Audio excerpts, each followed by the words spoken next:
এখন জবা ফুলটা খাওয়া তো শেষ হয়েছে, আর একজন ফোন করে বলছে তাকে নাকি ভিডিওতে ভয়েস করা শেখাতে হবে। আর এই যে আমার ছোট্ট পরিবারের মিষ্টি মিষ্টি বন্ধুরা, তোমরা সবাই কেমন আছো? আর এই যে সেই মালটা চলে এসেছে, আর আমি আমার নিজের ভিডিওতে কেমন ভয়েস করি আমার নিজের মাথা ঘুরে, আর তাকে নাকি শেখাতে হবে এখন।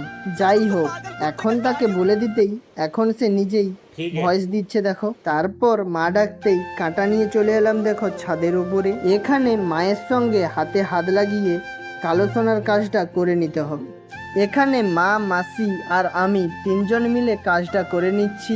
আর নিচে হচ্ছে মাংস, মা রান্না করছে। আর এখন স্নানটা করে এসে খাওয়ার জন্য বসে পড়লাম। আর খাওয়ারে হয়েছিল কুঁদলি ভাজা, পটলের একটা তরকারি আর মাংসর ঝোল।